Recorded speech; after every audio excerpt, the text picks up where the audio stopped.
আল্লাহ রাসূল সাল্লাল্লাহু আলাইহি ওয়াসাল্লাম বলেন, অনেক মুসল্লি অনেক নামাজি নামাজ পড়ে, ওর ভিতরে ঈমান নাই।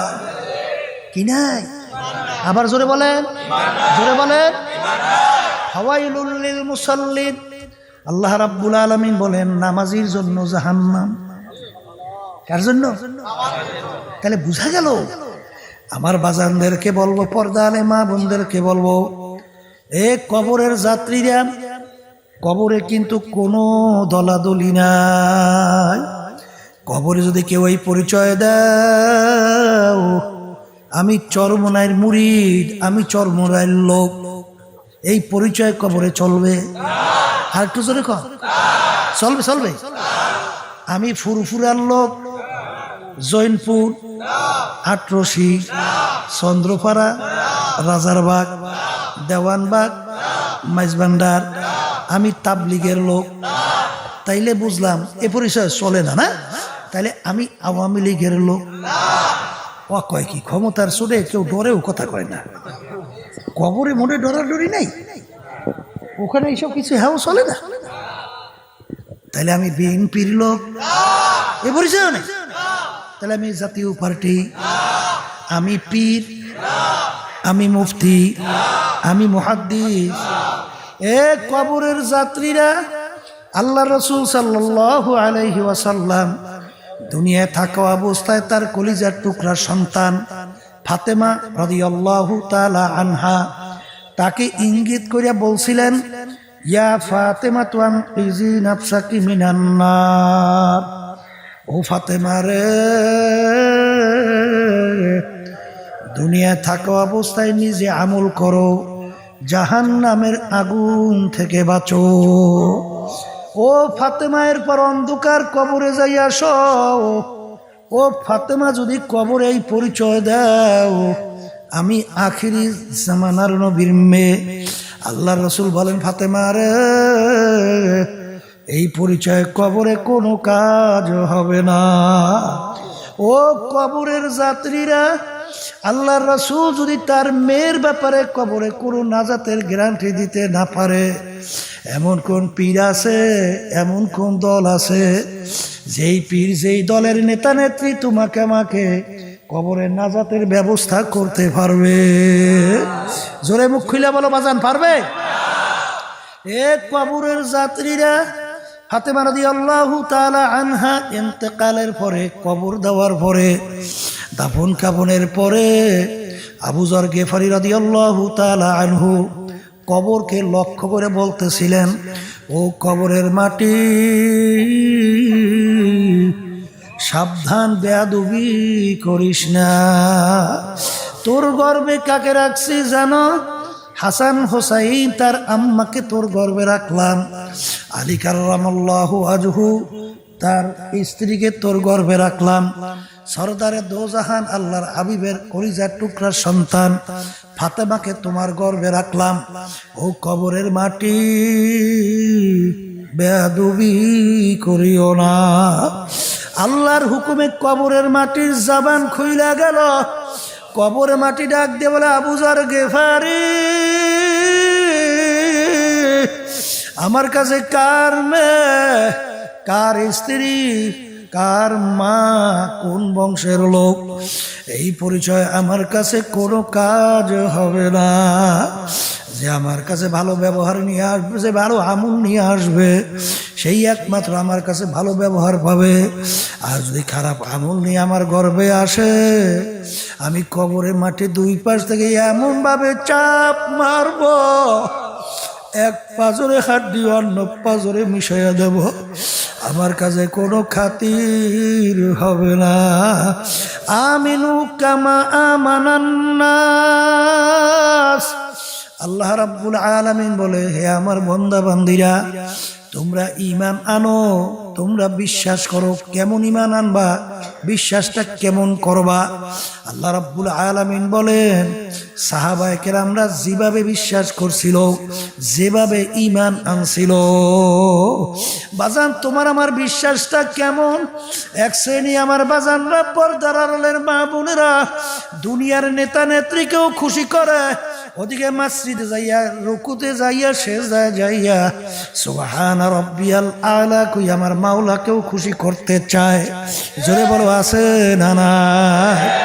বাজান মসজিদ থেকে নাইমা এমন দুনিয়ামুখী নেতা নেত্রীর দলের সঙ্গে জড়াইয়া তাদেরকে খুশি করার জন্য স্লোগান দাও, কিন্তু ভালো করে যাই না রাই খুব বাজান। আল্লাহর রাসূল বলেন দুনিয়া এবং আখেরাতের সম্পর্ক কাজুররাতাই, দুই সতীনের মতো। বাজান কোন পুরুষ দুই স্ত্রীকে একত্রে কিন্তু খুশি রাখতে পারে না। এরকম ইতিহাস আছে? জোরে কান পারবে? পারবে? কোনদিন পারে? 203 যেরকম এক সময় কোনো সময় খুশি রাখা যায় না। আল্লাহ রাসূল সাল্লাল্লাহু আলাইহি ওয়াসাল্লাম বলেন এরকম দুনিয়া এবং আখিরাত একত্রে কোনো দিন খুশি রাখা যায় না। তুমি যদি আখিরাতকে খুশি করো, দুনিয়া বেজার হবেই হবে, আর যদি দুনিয়াকে খুশি করো, আখিরাত বেজার হবেই হবে। এই যে আমার বাজানদেরকে বলবো, দু কিস্তি পর পারা দে না চেরা যায়। এ কবরের যাত্রীরা, যেই লোক দুই নৌকার ভিতরে দুই পা লাগায়, যখন দুই নৌকা দুই দিকে সরতে থাকবে, তার মাঝখানে ফাইরা চিরা ধ্বংস হওয়া ছাড়া দ্বিতীয় আর কোনো বিকল্প থাকবে না।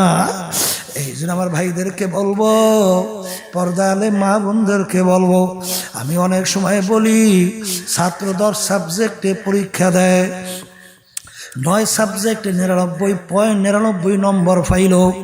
এক সাবজেক্টে যদি ছাত্র ফেল করে, ছাত্র পাস না ফেল? এ আল্লাহর বান্দারা ভালো কইরা বোঝো, আল্লাহু আকবার। 10 সাবজেক্টে যদি ছাত্র 33 করে নম্বর পায়, ছাত্র পাস না ফেল? ঠিক বাজান, ভালো করে মনে থাকা লাগবে। এক শ্রেণী আমার বাজানরা আছে, আমরা নামাজ পড়ি কেন? আল্লাহর হুকুম পালন করি। কথা কয় না? আল্লাহ কি বলছেন? আকিমুস সালাহ, তোমরা নামাজকে প্রতিষ্ঠা করো, নামাজ পড়ো, এটা বলছে। কি বলছেন? নামাজ প্রতিষ্ঠা করো। প্রতিষ্ঠা শব্দের অর্থ কি?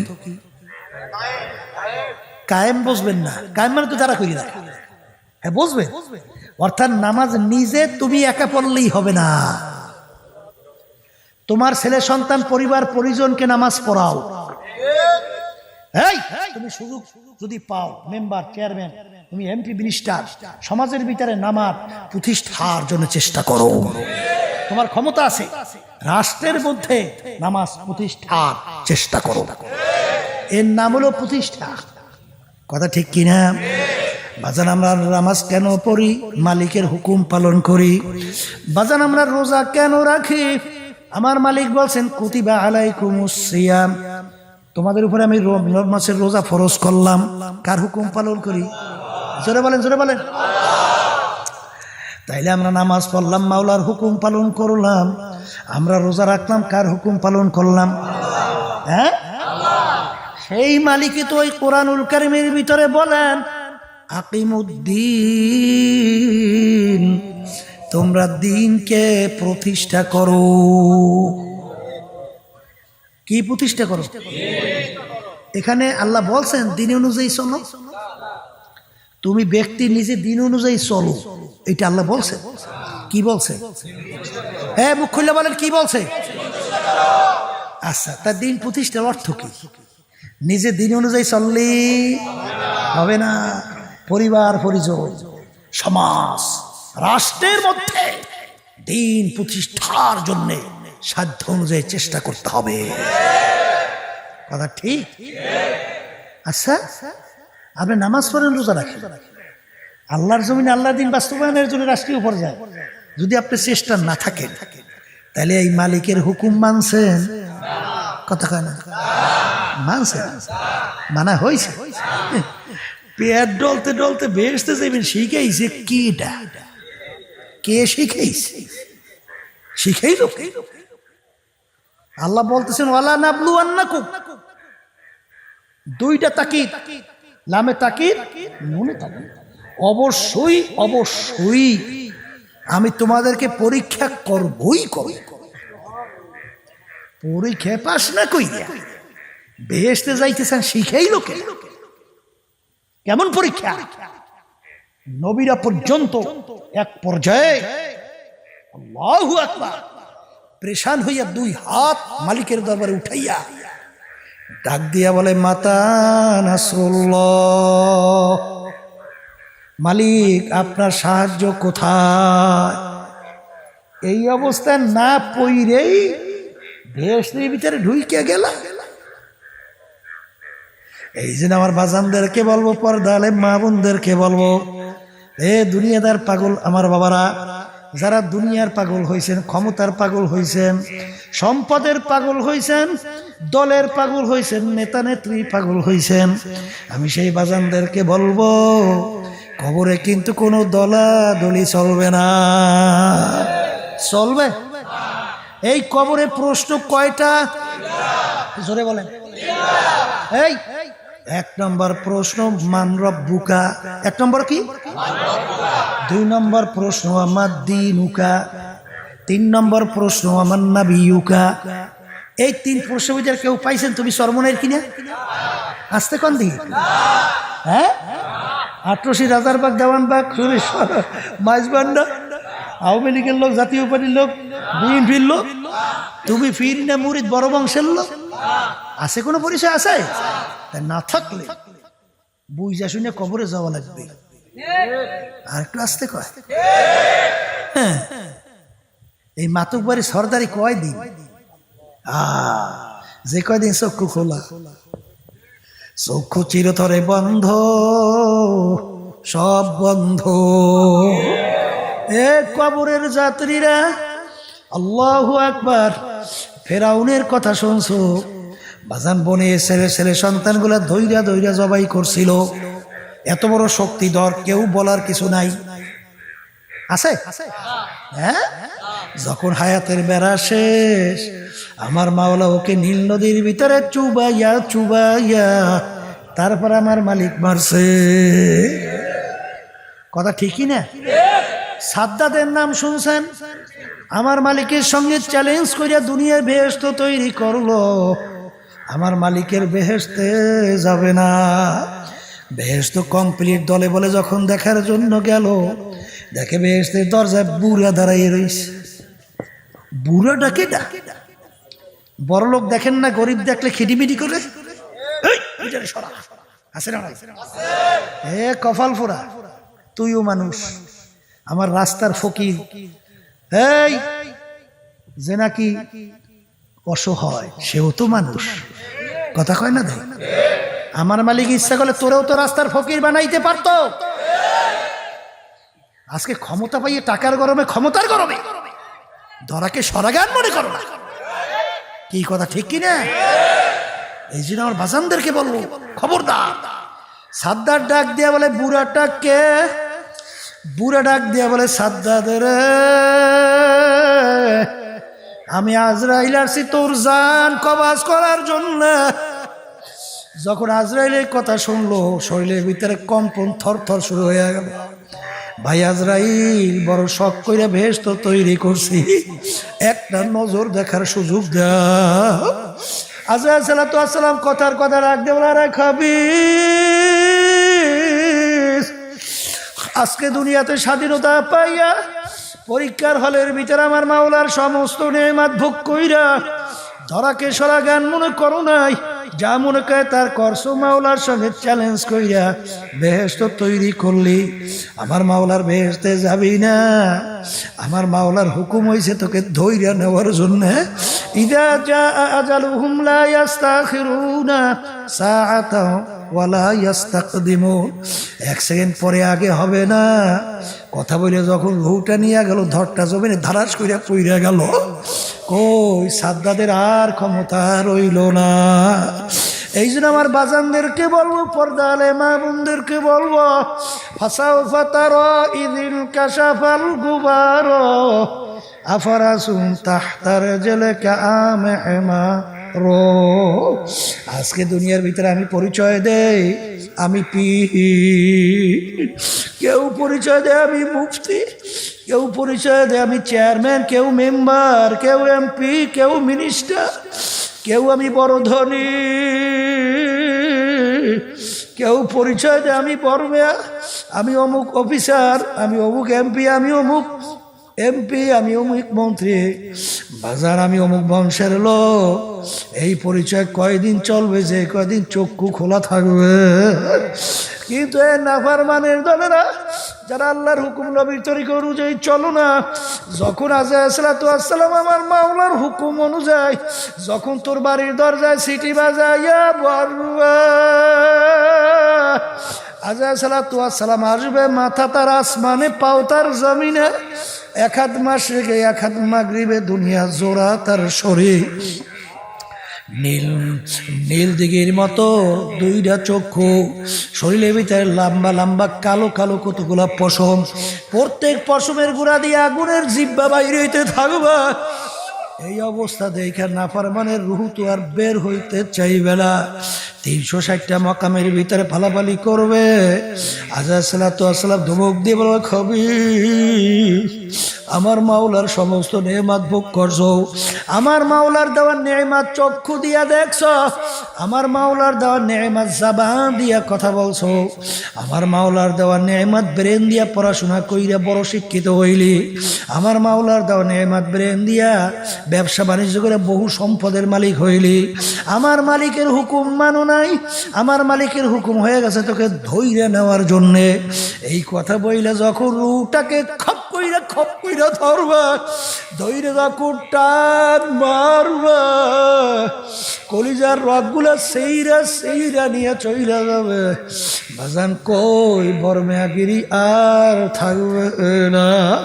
এই যে আমার ভাইদেরকে বলবো, পর্দা আলে মা বোনদেরকে বলবো, বাজান দুনিয়ার যে কোনো কাজের ভিতরে 5 বার যদি কেউ ঠগো, আবার ওই কাজের ভিতরে চেষ্টা করলে জিতবার আশা করা যায়। কিন্তু ও কবরের যাত্রীরা, একবার যদি কেউ কবরে যাইয়া ঠগো, আর দ্বিতীয়বার দুনিয়াতে এসে আপিল করিয়া জিতবার কিন্তু আর আশা না। এই জন্য আমার বাজানদেরকে বলবো, পর্দা আলে মা বোনদেরকে বলবো, দুনিয়ার ইতিহাস পড়িয়া দেখো বাজান, আল্লাহর ওলিদের ইতিহাস পড়ো। আসলে তোমার আমার চিন্তাও নাই, চেষ্টাও হলাই, কিন্তু আল্লাহর ওলিদের ইতিহাস পড়লে দেখবা, আমার আব্বাজান রহমাতুল্লাহ আলাই তার জবানে শুনছিলাম, দাদাজান রহমাতুল্লাহ আলাই ইন্তেকালের আগে আগে চৌকির উপরে বসে পাশেই কবরস্থান, তাকাইয়া চিল্লাইয়া কান্দে, আর 2 চোখ দিয়া বাইয়া বাইয়া পানি টপ টপ টুপ টপ করিয়া পড়ে, আর মাওলার দিকে ফিরা ফিরা করুণ সুরে ডাক দেয়, ওরে আমার মাওলার,